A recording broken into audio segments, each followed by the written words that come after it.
Thank you Riyaz అన్న. రియాజ్ అహ్మద్ గారికి ఉన్నటువంటి అపారమైనటువంటి అనుభవంతో సింగరేణి సంస్థకు సంబంధించి గత కొన్ని రోజులుగా మనకు రాష్ట్ర వ్యాప్తంగా జరుగుతున్నటువంటి అనేక రాజకీయ అంశాలను స్పృశించాలనేటటువంటి ఉద్దేశంతో ఈరోజు పత్రికా సమావేశం ఏర్పాటు చేయడం జరిగింది. హాజరైనటువంటి పత్రికా మిత్రులందరికీ కూడా హృదయపూర్వకంగా నమస్కారాలు తెలియజేస్తూ ఉన్నాను. ప్రత్యేకించి మన రాష్ట్రంలో మీరు చూసినట్టయితే ఒక దారుణమైనటువంటి ట్రెండ్ స్టార్ట్ అయింది. ఏంది ఆ ట్రెండ్ అంటే, ముందుగా ఒక శాటిలైట్ ఛానల్లో దాదాపుగా ఏదో ఒక మోస్ట్ అన్పాపులర్ యూట్యూబ్ ఛానల్లో వేసినట్టుగా చాలా దారుణమైనటువంటి కథనాలు, దళిత మహిళా ఐఏఎస్ల మీద కథనాలు వేయడంతో ఈ అంశం అంతా ప్రారంభమైంది. ఆ కథనాలు వేసిన తర్వాత మేమందరం కూడా బాధపడ్డాం. ఆడబిడ్డలుగా ఇదొక కరెక్ట్ వైఖరి కాదు ఈ రాష్ట్రంలో అనేటటువంటి అంశాన్ని కూడా ఈ సందర్భంగా మేము చెప్పదలిచాం. అంతకుముందున్నటువంటి బీఆర్ఎస్ ప్రభుత్వం ఇటువంటి కథనాలు వేసినటువంటి యూట్యూబ్ ఛానల్ వాళ్ళని అరెస్ట్ చేస్తే, ఇప్పుడున్నటువంటి కాంగ్రెస్ ప్రభుత్వం కొద్దిగా లైన్ అతిక్రమించి ప్రవర్తించినటువంటి శాటిలైట్ వాళ్ళని కూడా మేము అరెస్ట్ చేస్తాము, మెయిన్ స్ట్రీమ్ వాళ్ళని అరెస్ట్ చేస్తామని పత్రికా మిత్రుల్ని అర్ధరాత్రి ఏదో టెర్రరిస్టులను అరెస్ట్ చేసినట్టు అరెస్ట్ చేయడానికి కూడా మేము తప్పుపడతా ఉన్నాం. కథనం వేయడం, లైన్ అతిక్రమించడం ఒకటైతే, ప్రభుత్వం సహనశీలత లేకుండా అర్ధరాత్రి పోయి అరెస్టులు చేయడం కూడా తప్పే. దానికి ఒక ప్రొసీజర్ ఉంటుంది, ఒక పద్ధతి ఉంటుంది, ఒక నోటీస్ ఇవ్వాలి, ఎక్స్ప్లెనేషన్కి అవకాశం ఇవ్వాలి. పత్రికా మిత్రులు ఏం టెర్రరిస్టులు కాదు, వాళ్ళు ఏం పారిపోరు, ఇస్తే వచ్చి ఎక్స్ప్లెనేషన్ ఇచ్చుకుంటారు. కాబట్టి ఆ ప్రక్రియను పాటించకుండా కాంగ్రెస్ ప్రభుత్వం లైన్ అతిక్రమించడం కరెక్ట్ కాదు. దీన్ని ఆసరాగా తీసుకొని బీఆర్ఎస్ పార్టీ నాయకులు వెంటనే ఆ జర్నలిస్టులకు అండగా వెళ్ళిపోయినారు. నేను బీఆర్ఎస్ పార్టీ నాయకులు సూటిగా ప్రశ్నిస్తున్నా. ఇదివరకు ఒక టీవీ ఛానల్లో మీ నాయకుల మీద స్టోరీలు వేస్తే పోయి అక్కడ దాడి చేస్తారు. ఇప్పుడు ఈ ఒక ఛానల్లో, శాటిలైట్ ఛానల్లో కథనాలు వస్తే మీరు వీళ్ళకి సపోర్ట్ చేస్తారు. అంటే మహిళల పట్ల ఒక ఛానల్లో స్టోరీ వేస్తే ఒక రకం ప్రవర్తన, ఇంకో ఛానల్లో స్టోరీ వేస్తే ఇంకొక రకం ప్రవర్తన బీఆర్ఎస్ పార్టీకి ఉండవచ్చా? ముఖ్యంగా నేను కేటీఆర్ గారిని ఈ ప్రశ్న వేస్తూ ఉన్నా. మీ మీద స్టోరీలు వేస్తే ఒక ఛానల్ని మీరు వెళ్ళి మొత్తం మీ అనుయాయులు వెళ్ళి ధ్వంసం చేసిరు. అటువంటిదే ఇంకొక ఛానల్లో స్టోరీ వేస్తే మరి ఆడబిడ్డలకు అండగా ఉండకుండా, మహిళా ఐఏఎస్లకు అండగా ఉండకుండా, దళిత ఆడబిడ్డలకు అండగా ఉండకుండా మీరు వత్తాసు పచ్చుకొని ఒకవైపు మాట్లాడడం అన్నది ఎంత మేరకు కరెక్టో సమాజం కూడా ఆలోచించాలని నేను ఈ సందర్భంగా కోరుతున్నా. మరి ఆ ఛానల్లో స్టోరీ రాగానే నెక్స్ట్ డే ఇంకొక పేపర్లో ఇంకా పెద్ద స్టోరీ వచ్చింది. అసలు ఈ ఛానల్లో స్టోరీ ఎందుకు వచ్చిందంటే అని దాని వెనుక బ్యాక్డ్రాప్ స్టోరీ అంతా ఈ పేపర్లో వచ్చింది. ఆ స్టోరీ రాగానే బట్టి విక్రమార్క గారు ఒక ప్రెస్ మీట్ పెట్టిండ్రు. బట్టి విక్రమార్క గారు ప్రెస్ మీట్ పెట్టగానే మా గుంటనక్క గారు ప్రెస్ మీట్ పెట్టిండ్రు. గుంటనక్క గారు ప్రెస్ మీట్ పెడితే గుడ్డిగా ఫాలో అయిపోయి కేటీఆర్ గారు కూడా ఇంకొక ప్రెస్ మీట్ పెట్టిండ్రు. ఆ తర్వాత టూ అండ్ ఫ్రో జరిగింది. ఫైనల్గా 9 టెండర్ క్యాన్సిల్ అయిపోయింది. ఇక్కడ జరుగుతున్నది ఏంటి అని అంటే, మేము బాధపడేది ఏంటంటే, మేము కాంట్రాక్టర్ల పక్షాన మాట్లాడేటోళ్ళం కాదు, ఎప్పుడు కూడా కార్మికుల పక్షాన్ని, అధికారంలో ఉన్నా విపక్షంలో ఉన్నా. నేను రియాజన్ ఏం బాధపడుతున్నామంటే, గత 2 సంవత్సరాలుగా మేము గొంతు చించుకొని కార్మికుల సమస్యల గురించి మాట్లాడుతుంటే, ఎన్నడూ అసలు ఈ రాష్ట్రంలో సింగరేణికి ఇన్ఛార్జ్ అయిన మంత్రి గారు బట్టి విక్రమార్క గారు బయటకు వచ్చి మాట్లాడలేదు. ఎన్నడూ కార్మికులకు ఎంత అన్యాయం జరిగినా, మెడికల్ బోర్డు పెట్టకపోయినా, ఇంటర్నల్ ప్రమోషన్లు ఇవ్వకపోయినా, 100 అన్యాయాలు జరిగినా కూడా బీఆర్ఎస్ పార్టీ ఎప్పుడు వచ్చి మాట్లాడలేదు. అదే ఒక తిమింగలం లాంటి కాంట్రాక్టర్కి అన్యాయం జరుగుతుంది, ఎక్కడ ఈ టెండర్ చేజారిపోతుంది అనగానే మొత్తం బీఆర్ఎస్ పార్టీ నాయకులందరూ వచ్చి వారి కొమ్ముగాయడం అంటే నిజంగా చాలా దారుణం. ఇది ఎందుకోసం ఈ మాట చెప్తా ఉన్నామంటే, అసలు నైని అనేటటువంటిది 2015లో మనకు తెలంగాణకు అలొకేట్ అయింది. అంతకుముందు అది గుజరాత్కు ఉండే. నైని అనేది ఒరిస్సాలో ఉంటుంది మైన్, కోల్ మైన్. అది మొదలు గుజరాత్కు ఉండే. అప్పుడు గుజరాత్లో ఉన్నప్పుడు అదాని గారు టెండర్ చేస్తే తర్వాత సుప్రీంకోర్టులో ఆ టెండర్స్ క్యాన్సిల్ అయినాయి. దేశవ్యాప్తంగా ఉన్న బొగ్గు స్కామ్లో భాగంగా క్యాన్సిల్ అయిన టెండర్లో ఈ టెండర్ కూడా క్యాన్సిల్ అయింది. అయిపోయిన తర్వాత తెలంగాణ రాష్ట్రం ఏర్పడ్డాక 2015లో Naini tender, Naini coal block తెలంగాణకు అలొకేట్ అయింది. తెలంగాణకు 2015లో అలొకేట్ అయితే 2021లో ఇక్కడ మళ్ళీ బిడ్డింగ్ జరిగింది నైనికి. జరిగినప్పుడు అదాని గారు మళ్ళీ వచ్చినప్పుడు మళ్ళీ టెండర్ క్యాన్సిల్ అయింది. 44% ఎక్సెస్ వేశారు, ఇది కుదరదు టెండర్ అని అప్పుడు క్యాన్సిల్ అయింది. ఆ తర్వాత సింగరేణి నుండి మళ్ళీ టెండర్ ప్రక్రియ అనేటటువంటిది జరగకపోతే మధ్యలో ఒక చిన్న ఓబీ కాంట్రాక్ట్ ఇచ్చారు వీపీఆర్ అనేటటువంటి సంస్థకి. ఓబీ అంటే మీదికెళ్ళి మట్టి తీసే కాంట్రాక్ట్ ఇస్తారు. అందులో నిన్న మొన్న మా గుంటనక్క గారు చెప్పినట్టు కాకుండా డీజిల్ కూడా కలిపే ఇచ్చారు. ఒక పక్క గుంటనక్క గారు, ఇంకో పక్క కేటీఆర్ గారు. నిజంగా కొంత తెలంగాణ సమాజంలో వీళ్ళ పట్ల గౌరవం ఉండే. అధ్యయనం చేసి మాట్లాడతారు, ఆలోచన చేసి మాట్లాడతారు, కొట్లాడతారు. అన్నిటికన్నా ఎక్కువ కేసీఆర్ గారి పార్టీలు ఉన్నారు కాబట్టి కేసీఆర్ గారి లాగా నిబద్ధతతోని నిజాయితీతో మాట్లాడతారు అనేది ఉండే. కానీ నాకు దారుణం అనిపించింది.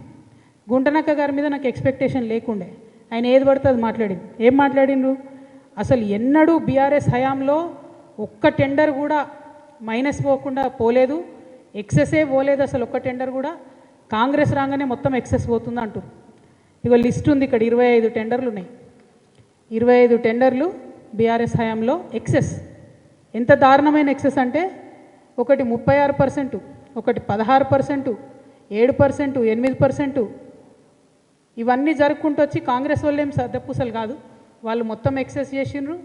ఈ సైట్ విజిట్ అనేటటువంటి నిబంధన ఏదైతే ఉందో, కంపల్సరీ సైట్ విజిట్, దానికి అధికారులు అటెస్టేషన్ చేయాలనే నిబంధన ఏదైతే ఉందో అది అంతకుముందు సింగరేణిలో వేరే వాటికి ఉండే. అంటే కోల్ హ్యాండ్లింగ్ యూనిట్స్కి, కోల్ వాషర్ యూనిట్స్కి, కన్వేయర్ బెల్ట్స్కి, వాటికి ఖచ్చితంగా సింగరేణిలో ఆ నిబంధన ఉండే. కానీ ఓబీకి లేకుండే. వీళ్ళు వచ్చిన తర్వాత ఓబీ కూడా పెట్టిండ్రు. సో అది 100% కాంగ్రెస్ వాళ్ళు తప్పు చేసిరు. ఆ నిబంధన పెట్టడం ద్వారా గ్లోబల్ టెండర్స్లో ఎవరెవరైతే పెద్ద వాళ్ళు వస్తారో వాళ్ళు ఫేస్లెస్గా టెండర్ జరగాలనే ఉద్దేశంతో ఈ సిస్టమ్ పెడితే వాళ్ళు ఎవరో తెలవాలి కాబట్టి వాళ్ళని తెలుసుకోవడానికి కాంగ్రెస్ ఈ తప్పు చేసింది. డెఫినెట్గా ఆ విషయంలో ఎక్స్పోజ్ చేయడం మంచిదే బీఆర్ఎస్ ప్రతిపక్షంగా, కానీ అబద్ధాలు చెప్పకూడదు. అంతకుముందు ఎన్నడూ కూడా టెండర్లలో ఎక్సెస్ పోలేదు అనడం చాలా తప్పు. ఇప్పుడు ఇంకో కామెడీ ఏంటంటే గుంటనక్క గారు, అదేవిధంగా నమస్తే తెలంగాణ, అదేవిధంగా టీ న్యూస్, అదేవిధంగా కేటీఆర్ గారు, బీఆర్ఎస్ పార్టీ మొత్తం ఎంతసేపు దీన్ని ఎట్లా చేస్తున్నారంటే స్మాల్ ఫిష్ను వదిలేసి బిగ్ ఫిష్ను కాపాడుతున్నారు. చిన్న చేప పిల్లను పట్టుకున్నట్టు చూపించి తిమింగలాన్ని కాపాడుతున్నారు.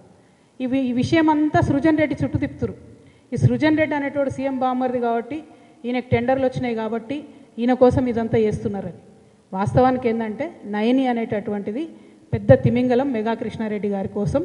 అది 25,000 కోట్ల ప్రాజెక్టు నయని అనేది. ఈ సృజన్ రెడ్డి అనే చిన్న చేప పిల్లకు వచ్చింది 250 కోట్ల ప్రాజెక్టు. సో ఈ 250 కోట్ల ప్రాజెక్ట్ వచ్చిన చూపించి పెద్ద తిమంగళాన్ని వదిలిపెట్టాలనే ప్రయత్నం గుంటనక్క గారు తీవ్రంగా చేస్తున్నారు. ఇక్కడ ప్రాబ్లం ఏంది అంటే ఫస్ట్ నుంచి కూడా ఈ గుంటనక్క గారికి ఈ సృజన్ రెడ్డి అనేటోని పుట్టించిందే, ఈ సృజన్ రెడ్డి అంటోనికి టెండర్ ఇచ్చిందే, ఈ సృజన్ రెడ్డి అంటోని కాంట్రాక్టర్గా నిలబెట్టిందే ఈ గుంటనక్క గారు. ఆయన ఇరిగేషన్ మినిస్టర్గా ఉన్నప్పుడు సృజన్ రెడ్డికి మొదటి కాంట్రాక్ట్ వస్తుంది. ఇదే సింగరేణిలో రెండు వచ్చినాయి బొగ్గు గనులు బీఆర్ఎస్ హయాంలో సృజన్ రెడ్డికి. అప్పుడు గుర్తు రాలేదా సృజన్ రెడ్డి రేవంత్ రెడ్డి బావమరిదని? ఇవాళ నేనేమంటున్నా అంటే కాంగ్రెస్ని మీరు ఎక్స్పోజ్ చేయండి, కానీ ఎవరి కోసం ఎక్స్పోజ్ చేస్తారు? మీరు కార్మికుల కోసం చేస్తురా? సింగరేణి సంస్థను కాపాడడం కోసం చేస్తురా? అవినీతి నిరోధించడానికి చేస్తురా? లేకపోతే తిమింగలాన్ని కాపాడడానికి చేస్తురా? ఆ విషయం ఇవాళ ప్రజల వద్ద నేను స్పష్టంగా చెప్పదలిచిన. ఇంకొక మాట ఈ గుంటనక్క ఏమంటారు, ఎంత దారుణం అంటే it is an insult to entire Dalit community. I'm telling you. బట్టి విక్రమార్క గారికి నేను లెటర్ రాయను, కిషన్ రెడ్డి గారికి రాస్తా. బట్టి విక్రమార్క గారు power minister, he has every power in his hand to cancel the tender. ఆయన చేసిండు కూడా నిన్న టెండర్ క్యాన్సల్. మరి మీకేమైంది లెటర్ రాయడానికి? ప్రధాన ప్రతిపక్షానికి ఉప ముఖ్యమంత్రి గారు, అదేవిధంగా పవర్ మినిస్టరు, అట్లీస్ట్ మీరు రాయాలి కదా లెటర్. మేము రాస్తూ ఉన్నాం, ఇవాళ మేము అడుగుతూ ఉన్నాం. మేమేం డిమాండ్ చేస్తున్నామంటే అసలు ఈ ఎండిఓ సిస్టమ్ ఉండకూడదు. ఎండిఓ అంటే సులభంగా ఏంటంటే సింగరేణికి ఆల్రెడీ ఉన్న బొగ్గు గనికి కంప్లీట్గా లీజ్ ఇచ్చేటటువంటి వ్యవహారం. అంటే మట్టి వాళ్ళే తీసుకుంటారు, బొగ్గు వాళ్ళే తీసుకుంటారు, తీసుకున్న బొగ్గును కూడా వాళ్ళే అమ్ముకుంటారు. అట్లా కాకుండా సింగరేణికి మొత్తం ఇప్పటి వరకు 19 ఓపెన్ కాస్ట్ మైన్లు ఉంటాయి, 22 అండర్ గ్రౌండ్ మైన్లు ఉంటాయి. ఈ 19 ఓపెన్ కాస్ట్ మైన్లలో వచ్చే లాభంతోనే ఈ 22 అండర్ గ్రౌండ్ మైన్లో అత్యవసరంగా వచ్చేటటువంటి లాభాలను సస్టైన్ చేస్తూ కంపెనీని నిలబెట్టుకుంటూ కార్మికులను కాపాడుకుంటూ ముందుకు పోతుంటారు. ఇప్పుడు ఉన్న మైన్లన్నీ మీరు వేరే వాళ్ళకి ఇచ్చేస్తే ఆ ప్రాఫిట్ అంతా వేరే వాళ్ళకి వెళ్ళిపోతే సింగరేణికి ఏం మిగులుతుంది? ఇవాళ మేము చెప్తా ఉన్నాం, మార్చిలో కూడా సింగరేణికి జీతాలు ఇవ్వడానికి డబ్బులు లేవు.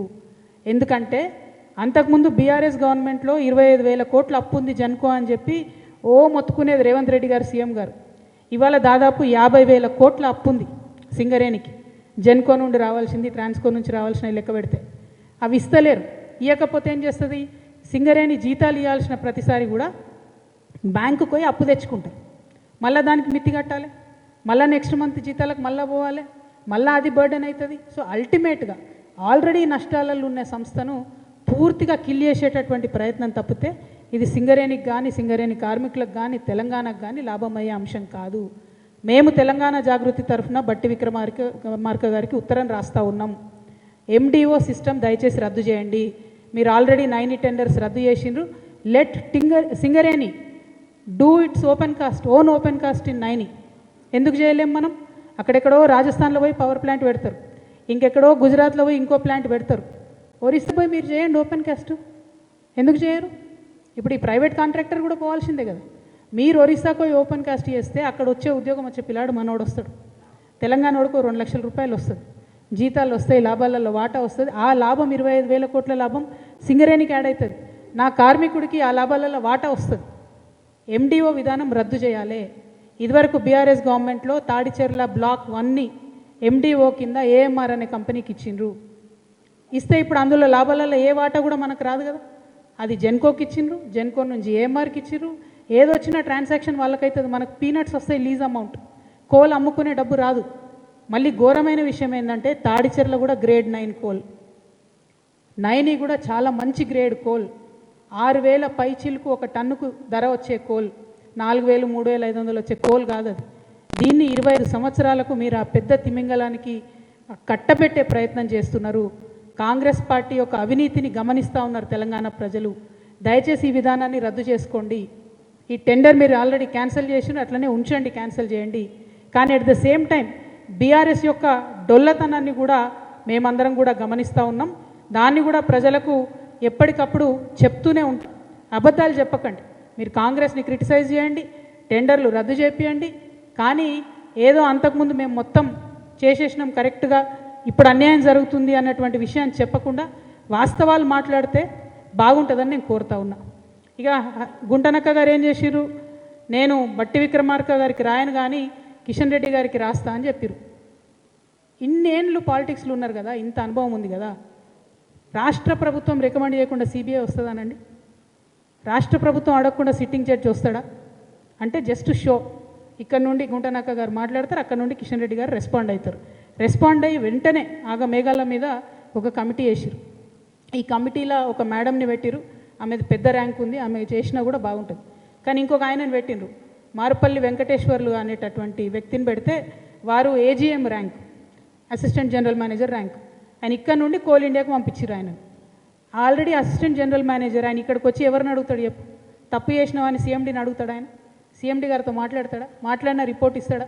ఎందుకంటే ఈయన డిప్యూటేషన్ మీద పోయిండు, అయిపోయాక మళ్ళీ వచ్చి సింగరేణిలో పనిచేయాలి. ఇది ఎందుకు వేసినట్టు అసలు ఈ కమిటీ అన్నది అర్థమవుతలేదు. కిషన్ రెడ్డి అన్నగారు దీనికి సమాధానం చెప్పాలి. ఇది కరెక్ట్ కాదు. నిజంగా మీరు వాస్తవాలు నిగ్గుదేల్చాలనుకుంటే సైట్ విజిట్ కంపల్సరీ అనే నిబంధనను క్యాన్సిల్ చేయాలి. గ్లోబల్ టెండర్లు, పారదర్శకమైన టెండర్లు అన్నీ ఓపెన్ కాస్ట్ మైన్లకు సింగరేణిలో పెట్టాలి. ఎండిఓ విధానాన్ని ఖచ్చితంగా రద్దు చేయాలని మేము డిమాండ్ చేస్తున్నాం. దాంతోపాటు కిషన్ రెడ్డి గారు నేను ఇంకొక మాట డిమాండ్ చేస్తున్నా. ఆంధ్రప్రదేశ్లో బొగ్గు నిక్షేపాలు ఉన్నాయి, తెలంగాణలో కూడా మన శ్రవణపల్లిలో, అట్లనే పెనగడపలో, సత్తుపల్లిలో, కళ్యాణకనిలో, కోయగూడెంలో, మనుగూరులో కొత్త టెండర్స్ కొత్తవి ఉన్నాయి బొగ్గు బ్లాకులు. అవన్నీ కూడా ఇవ్వాలని చెప్పి నేను అవన్నీ కూడా తెలంగాణకు సింగరేణికి అలొకేట్ చేయాలని చెప్పి కిషన్ రెడ్డి గారిని నేను డిమాండ్ చేస్తూ ఉన్నాను. మీరు అది చేయకుండా మేమేదో మైనారిటీ స్టేక్ హోల్డర్సు, మాకు సింగరేణిలో ఏం చేయడానికి లేదు కాబట్టి ఏదో మేము పాపం చూసుకుంటా నిల్చుంటున్నామని చెప్పి చెప్పడం కరెక్ట్ కాదు. కోల్ ఇండియాలో ఉన్న అనేక విధానాలను కోల్ ఇండియా కన్నా బెటర్గా మరి కార్మికుల విషయంలో పర్టికులర్గా సింగరేణిలో మేము ప్రయత్నం చేసి ఇప్పించుకోవడం జరిగింది. కాబట్టి కిషన్ రెడ్డి గారు మరి ఖచ్చితంగా కార్మికుల సంక్షేమం కోసం కూడా మాట్లాడాలి. త్వరలోనే సింగరేణిలో ఎన్నికలు కూడా రాబోతూ ఉన్నాయి. మరి అధునాతమైనటువంటి ఫార్మసీలో మందులు కావచ్చు, హాస్పిటల్స్ మంచిగా చేయడం కావచ్చు, పెండింగ్ ఉన్నటువంటి ఆఫీసర్స్ బిల్లులు కావచ్చు, పెండింగ్ ఉన్నటువంటి కార్మికుల బిల్లులు కావచ్చు, పెండింగ్ ఉన్నటువంటి రిక్రూట్మెంట్స్ కావచ్చు, ఇవన్నీ కూడా మరి కిషన్ రెడ్డి గారి దగ్గరుండి ప్రయత్నం చేసి సింగరేణి కార్మికులకు ఇప్పియాలని కూడా నేను కోరుతా ఉన్నాను. మరి ఒకటి కాదు, రెండు కాదు, బీఆర్ఎస్ హయాంలో కూడా ఇదే నిబంధన వేరే వేరే డాక్యుమెంట్స్లో ఉండే అని చెప్పడానికి ఇవన్నీ సింగరేణివే, వేరే వేరే కాదు, ఇవన్నీ ఉన్నాయి. ఇవన్నీ దాచిపెట్టి మరి బీఆర్ఎస్ పార్టీ మాట్లాడడం అన్నది కరెక్ట్ కాదు. ప్రధాన ప్రతిపక్షంగా ఉన్నప్పుడు మీరు ప్రజల పక్షంగా ఉండాలి తప్పితే కాంట్రాక్టర్ల పక్షాన ఉండకూడదు. ఇది కరెక్ట్ కాదని చెప్పి నేను మీకు కోరుతా ఉన్నాను. మరి దీంతోపాటు నిన్న మొన్న నేను ప్రెస్లో చూసిన మా మహేష్ కుమార్ గౌడ్ గారు మా నిజామాబాద్ కాబట్టి ప్రేమతో అన్న అని పిలుస్తున్నా. కాంగ్రెస్ పార్టీలు ఉన్నా కూడా అన్న అని పిలిచే వ్యక్తులలో ఆయన ఒక్కరు కాబట్టి మహేష్ కుమార్ గౌడ్ గారు చిట్ చాట్లో చెప్పిరని విన్నా. నేను స్వయంగా ఆయన బయట అయితే చూడలేదు. అదేందో నేను కాంగ్రెస్లోకి వస్తా అంటే ఆయన వద్దన్నాడట. నేను మహేష్ అన్నని చెప్తున్నా, అన్న కాంగ్రెస్లో ఏం లేదు, అది లూజింగ్ పార్టీ, ఓడిపోయే పార్టీ. నెక్స్ట్ టైం కాంగ్రెస్ రాదు తెలంగాణలో. నెక్స్ట్ టైం తెలంగాణలో మా జాగృతి పార్టీ గెలుస్తుంది. మిమ్మల్నే మహేష్ కుమార్ గౌడ్ గారిని నేను జాగృతిలోకి ఇన్వైట్ చేస్తున్నా. మీకున్న ఎక్స్పీరియన్స్తోని మీకు మంచి పోస్ట్ ఇస్తామన్నా, నేషనల్ కన్వీనర్ ఇస్తాం, మీకు మంచి పోస్ట్ ఇస్తాం, మీరే రండి. మేము చాలా సీరియస్ పొలిటికల్ పార్టీగా చాలా పెద్ద ఎత్తున ప్రజల వద్దకు వెళ్తాం. భగవంతుడి దయతోని, ప్రజల దయతోని తిరుగులేని రాజకీయ శక్తిగా ఈ రాష్ట్రంలో ఆవిర్భవిస్తాం. కాబట్టి మీరు నన్ను బద్నాం చేసే ప్రయత్నం చేయొద్దు. నేను వస్తాను కాంగ్రెస్ పార్టీలోకి మీకు చెప్పడం, మీరు వద్దనడం, ఇవన్నీ మీకు కలవడ్డది కావచ్చు అన్న, ఏమనుకోవద్దు. ఎవరికైనా చూపించుకోరు, జర బొట్టు గిట్టు పెట్టించుకోరు. నా రిక్వెస్ట్ ఏంటంటే ఇటువంటి ప్రయత్నాలతోని నా వ్యక్తిత్వాన్ని దెబ్బతీసే ప్రయత్నం చేయొద్దు. మేము మంచిగా మా పార్టీ తయారు చేసుకుంటున్నాం, విధి విధాలను తయారు చేసుకుంటున్నాం, కమిటీలు వేసుకున్నాం, మంచి జోరుదారు తయారీలు ఉన్నాం మేము. అంతేగాని ఎవరి కోసం వెయిట్ చేస్తలేం. సమయం వచ్చినప్పుడు ఖచ్చితంగా ముందడుగేస్తాం, సమయం సందర్భాన్ని బట్టి ముందుకెళ్తాం. ఇటువంటి ప్రయత్నాలు చేయొద్దని కాంగ్రెస్ పార్టీ నాయకులకు మాత్రం నేను తెలియజేస్తూ, ఇక్కడున్న పత్రికా మిత్రులకు, సింగరేణి కార్మికులకు ముఖ్యంగా మేము మీకు భరోసా ఇస్తున్నాం. ఈ రాష్ట్రంలో ఎవరు కొట్లాడకున్నా హెచ్ఎంఎస్ తెలంగాణ జాగృతి సింగరేణి కార్మికుల పక్షాన నిలబడుతుంది. మెడికల్ బోర్డు కోసం కొట్లాడుతుంది, అలియాస్ నేమ్స్ కోసం కొట్లాడుతుంది, ప్రతి ఒక్క అంశం కోసం కొట్లాడుతుంది అని చెప్పి ఈ సందర్భంగా తెలియజేస్తూ మీ దగ్గర సెలవు తీసుకుంటున్నాను. Thank you. జై తెలంగాణ, జై తెలంగాణ. సారీ, మా రియాజ్ అన్న గారు నాకు పొద్దున్నే చెప్పారు, నేను చెప్పడం మర్చిపోయినా. నైని సైట్ చూడడానికి హెచ్ఎంఎస్ తరఫున ఒక డెలిగేషన్గా వారు అక్కడికి వెళ్తారు. మరి అక్కడ జరుగుతున్నది ఏంది, ఉన్నదేంది. ఒరిస్సాలో 2-3 మంచి సిస్టమ్స్ ఉన్నాయి. ఒక గుంటెడు జాగా పోయినా కూడా పర్మనెంట్ జాబ్ ఇస్తారు ఒరిస్సాలో. ఏ అంశంలో కూడా పోయినా కూడా ఆ సిస్టమ్స్ అన్నీ కూడా స్టడీ చేయడానికి హెచ్ఎంఎస్ తరఫున ఒక డెలిగేషన్ పోతుందని చెప్పి వారు చెప్పడం జరిగింది. ఈ విషయాన్ని తెలియజేయడానికి నేను చాలా సంతోషిస్తూ ఉన్నాను. అంటే కొంచెము కోల్ అనేది కాంప్లికేటెడ్గా ఉంటుంది. ఆ కాంప్లికేటెడ్ విధానంలో ఏంటి అంటే కంటిన్యూస్గా తీస్తూ ఉండాలి. కోల్ ఏదో రిక్రియేషన్గా తీయడానికి ఉండదు, కంటిన్యూస్గా తీయాలి, చాలా టెక్నికల్గా తీయాలి. సో ఒకరు మట్టి తీస్తుంటే ఇంకో పక్కన బొగ్గు తీస్తుంటే ఆ ఓపెన్ కాస్ట్ గనిలో చాలా ఎగుడు దిగుడు ఉండే వాతావరణంలో రకరకాల మెషిన్లతో వర్క్ జరుగుతుంటుంది. అది జరుగుతున్నప్పుడు జనరల్గా ఆ సైట్కి పోయి చూసి, మరి ఈ సైట్లో ఇన్ని ఇబ్బందులు ఉన్నాయి కాబట్టి ఈ పర్టిక్యులర్ కాస్ట్ అయితేనే మేము చేయగలుగుతాము అని చెప్పి ఒక రియలిస్టిక్ వాల్యూ ఇవ్వడానికి ఆ నిబంధనలు పెట్టడం జరుగుతుంది వాస్తవానికి అయితే.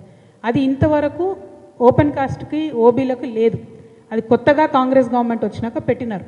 ఆ నిబంధన వల్ల ఏం జరుగుతుందంటే గ్లోబల్ టెండర్స్ ఎవరైతే వేయాలనుకుంటారో వారికి లోకల్ ఆఫీసెస్ ఉంటాయి, వాళ్ళు కూడా పోయి సైట్ విజిట్ చేసి సబ్మిట్ చేయొచ్చు. కాకపోతే ఎక్కడో ఒక దగ్గర ట్రాన్స్పరెన్సీ దెబ్బతింటదేమో అనేటటువంటి ఆలోచన అయితే కలుగుతూ ఉంది. సంపూర్ణంగా దెబ్బతినకపోయినా దెబ్బతింటుంది.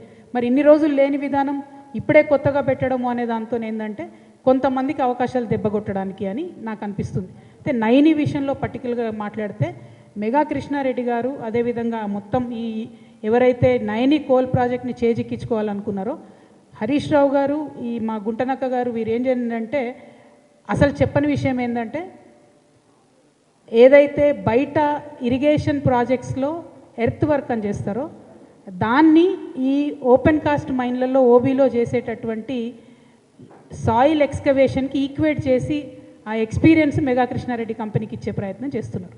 సో వీరేందంటే ఎంతసేపు సైట్ విజిట్, ఆ సైట్ విజిట్ వల్లే నైని క్యాన్సిల్ చేయాలని చెప్తున్నారు. అది నైని వరకు సీమిత చేయడం కరెక్టే, మిగతా అన్నిటికీ అప్లై కావాలని ఎందుకు చెప్తున్నారో హరీష్ రావు గారికే తెలియాలి. ఎందుకంటే హరీష్ రావు గారికి సంబంధించిన ఒక కంపెనీకి కూడా ఎక్సెస్కి ఇదే కాంగ్రెస్ గవర్నమెంట్లో టెండర్ వచ్చింది. నేను ఆ పేరు కూడా చెప్తా చూసుకొని, అది మన హెచ్సిపిఎల్ అనేటటువంటి కంపెనీకి 7.96% ఎక్సెస్కి టెండర్ వచ్చింది. ఇది కూడా హరీష్ రావు గారి కంపెనీయే. హరీష్ రావు గారు ఆ మురళీధర్ రావు గారు ఈఎన్సీ ఉంటారు, వారికి సంబంధించిన మనిషి హర్షారెడ్డి అని ఉంటాడు ఆయన కంపెనీ ఇది. సో ఆ కంపెనీకి కూడా మరి ఎక్సెస్ వచ్చింది. మరి ఎందుకు వచ్చింది ఇట్లా అన్నది కూడా వారు కూడా ఆలోచించాలి. వీళ్ళకి అంతకుముందు కూడా వర్క్స్ వచ్చినాయి, ఇప్పుడు కూడా వర్క్స్ వచ్చినాయి. సో నేను అనేది ఏంటంటే రాజకీయంగా బురద చల్లాలని చల్లడం కాదు, యాక్చువల్గా ప్రాక్టికల్గా ఈ ఆన్ సైట్ విధానం అయితే నాకు తెలిసి నష్టమే, దాన్ని తీసేయాలని డిమాండ్ చేస్తున్నాను. రెండవది, ఏదైతే ఓబీ కాంట్రాక్టర్స్కి పెట్టేటటువంటి రిస్ట్రిక్షన్స్ ఉంటాయో నైనీ విషయంలో వాటిని చాలా లూజ్ అని చేసేసారు, ఎందుకంటే కృష్ణారెడ్డి గారికి అవకాశం ఇవ్వడానికి. ఈ మాట చెప్తే టీవీ 9లో నా స్టోరీ వేయరు, అయినా సరే చెప్తున్నా, ఎందుకంటే దీనివల్ల ఒక 25 సంవత్సరాలు 25,000 కోట్ల రూపాయలు సింగరేణికి నష్టం జరుగుతుంది, నా కార్మికులకు నష్టం జరుగుతుంది. కాబట్టి నేను చెప్తా ఉన్నాను. సో ఆ నిబంధనలు మాత్రం పారదర్శకంగా లేవు. We have to evolve a new system. Madam, మీరు కొన్ని కోల్ బ్లాక్స్ అలొకేట్ చేయాలని మీరు డిమాండ్ చేశారు కదా, కాకపోతే కిషన్ రెడ్డి దీని గురించి ఏమన్నారనంటే సుప్రీంకోర్టు నిబంధనల ప్రకారం ఆప్షన్లో సింగరేణి పాల్గొవాలి, అది కొన్ని ఆప్షన్స్లో పాల్గొకపోవడం దురదృష్టం, దానివల్ల వాళ్ళకి దక్కట్లేదు అనేది వాళ్ళ వాదన. ఎగ్జాక్ట్లీ నేనేమంటున్నా అంటే సింగరేణిలో కోల్ ఇండియా కూడా ఉంది కదా, coal India is a partner. కాబట్టి కోల్ ఇండియా సింగరేణి రెండు హెల్తీగా ఉండాలంటే ఉన్న కోల్ బ్లాక్స్ మనకు రావడం కరెక్ట్. ఆంధ్రప్రదేశ్లో కానీ తెలంగాణలో కానీ సింగరేణి అంత ఎక్స్పీరియన్స్ ఉన్నటువంటి ఇంకొక కోల్ మైనింగ్ కంపెనీ లేదు. లేనప్పుడు కన్విన్స్ చేసి మనది కొత్త రాష్ట్రం కాబట్టి, మొత్తం భారతదేశంలోనే మనది కొత్త రాష్ట్రం కాబట్టి కొంచెం ఎక్స్ట్రా ఎఫర్ట్ పెట్టి కిషన్ రెడ్డి గారు ఈ సాయం చేయాలని కోరుతున్నాను. నేను రూల్స్కి వ్యతిరేకమా అన్నది కాదు, ఎగ్జామ్షన్ ఇవ్వచ్చు కదా. గుజరాత్ విషయంలో అనేక ఎగ్జామ్షన్స్ ఇచ్చినారు, ఎన్నికల సమయంలో బీహార్ విషయంలో అనేకమైన ఎగ్జామ్షన్స్ ఇచ్చిండ్రు, మనకెందుకు ఇవ్వరు? ఇచ్చే విధంగా ఎందుకు ప్రయత్నం చేయరు? మరి ఆ మాత్రం ప్రయత్నం చేయకపోతే 8 మంది బీజేపీ ఎంపీలు ఎందుకున్నారు అనేది నా ప్రశ్న. Thank you.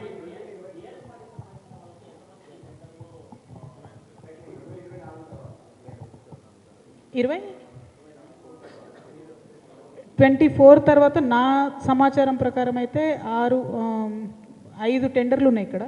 ఇందులో ఒకటి శోధ సృజన్ రెడ్డి, మిగతా అన్నీ కూడా అటు ఇటుగా బీఆర్ఎస్ అనుయాయులకు బీఆర్ఎస్ సపోర్టర్స్కే ఉన్నాయి. మరి ఇవన్నీ పెట్టుకొని హరీష్ రావు గారు అంత గొంతేసుకొని ఎందుకు అరుస్తున్నారో నాకు అర్థమవుతలేదు. అల్టిమేట్గా నేను అనేది ఏంటి అని అంటే, ఏదైతే లెక్కలు తేలలేదు వాటాలు తేలలేదు అని పదే పదే గుంటనక్క గారు అంటుంటే నాకు అనిపించేది ఏంటంటే ఆయన లెక్కలు వాటాలు తేలలేదేమో అని. ఒకటి. 101% గుంటనక్క గుంపు మేస్త్రి ఇద్దరు కలిసి ఉండి కంప్లీట్గా ఈ అంశం నుంచి దృష్టి మరల్చేలాగా చేస్తున్నారు ప్రజలది. 25,000 కోట్లది కొట్టేయడానికి 250 కోట్ల వ్యక్తిని చూపించి మొత్తం దృష్టి మరలుస్తున్నారు. ఒకటి. 2, హరీష్ రావు గారు మొన్న ఫస్ట్ ప్రెస్ మీట్లో ఏం అడిగినారు? ఖచ్చితంగా మొత్తం 2014 నుంచి ఇప్పటి వరకు ఎంక్వైరీ అడిగారు. అంటే జరుగుతున్నది ఏంది ఇక్కడ? కేసీఆర్ గారి ప్రభుత్వం మీద ఎంక్వైరీ అని హరీష్ రావు గారు అడుగుతున్నారు. అన్ఫార్చునేట్లీ ఈ గుంటనక్క గారి యొక్క గోతిలో కేటీఆర్ గారు పడ్డారు. తెల్లారి ప్రెస్ మీట్ పెట్టి ఆయన కూడా అదే అడుగుతున్నాడు. మరి అంటే మీ ప్రభుత్వం మీద మీరే అడగడం ఏందన్నది చాలా వెరైటీగా అనిపించింది. సో దాన్నే నేను ఫస్ట్ నుంచి చెప్తున్నది, అదే పార్టీలో ఉంటూ ద్రోహం చేయడం కేసీఆర్ గారికి అన్నది గుంటనక్క గారికి వెన్నెతో పెట్టిన విద్య. ఇప్పుడు కూడా వారు అదే చేస్తున్నారు. బీఆర్ఎస్ పార్టీ కార్యకర్తలు నేను రిక్వెస్ట్ చేస్తున్నాను, వారి విధానం చూడండి, వారు మాట్లాడే పద్ధతి చూడండి. టోటల్ 2014 నుంచి ఇప్పటి వరకు బీఆర్ఎస్ పార్టీలో ఉంటూనే డిమాండ్ చేస్తున్నారు ఎంక్వైరీ చేయాలని. మరి యాజ్ టీజ్గా తెల్లారి కేటీఆర్ గారు కూడా అదే అడిగినారు. సో ఈ గుంటనక్కని గుడ్డిగా ఫాలో అయ్యి గుంతలో పడ్డారని నేను అనుకుంటున్నాను.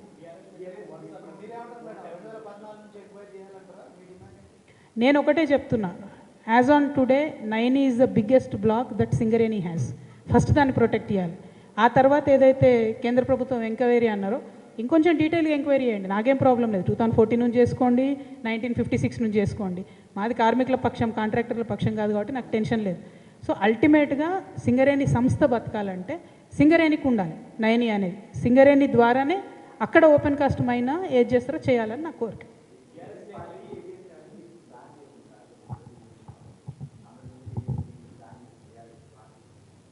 నీకేమో బీఆర్ఎస్ ఇష్టం, అది ఎవరేం చేస్తారు? కొన్ని రోజులలో ప్రజలే బ్యాన్ చేస్తారు బీఆర్ఎస్.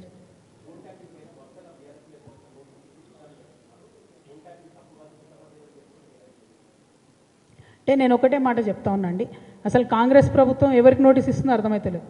ఫోన్ ట్యాపింగ్ చేసిన వాళ్ళకి ఇస్తున్నారా, ఫోన్ ట్యాపింగ్ బాధితులకు ఇస్తున్నారా? 2 ఏళ్ళ ఇది టీవీ సీరియల్ లెక్క కొనసాగుతూనే ఉన్నది. ఆ కార్తీక దీపం అన్న గుర్తుంటుంది కానీ ఇది గుర్తుంటలేదు ఇది. సో ఘోరమైన పరిస్థితి ఉన్నది ఇక్కడ. సో నాన్ సీరియస్ అయిపోయింది, జోక్ అయిపోయింది ఫోన్ ట్యాపింగ్ అంటే. వేరేజ్ మాలాంటి వాళ్ళ ఆవేదనను ప్రజలు అర్థం చేసుకోవాలి, ప్రజలు సీరియస్గా తీసుకోవాలంటే తొందరగా దాన్ని తేల్చాలి, తొందరగా క్లోజ్ చేయాలి. అట్లా కాకుండా సాగదీస్తూ రాజకీయాల కోసం పదే వెళ్ళడం అన్నది కరెక్ట్ కాదు. చాలా నాన్ సీరియస్ అప్రోచ్తో జరుగుతుంది. We are not happy.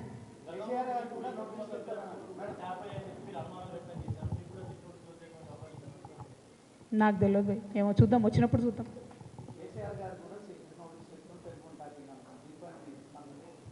నేనేమంటున్నా అది జోక్ అయిపోయింది, టీవీ సీరియల్ లాగా అయిపోయింది.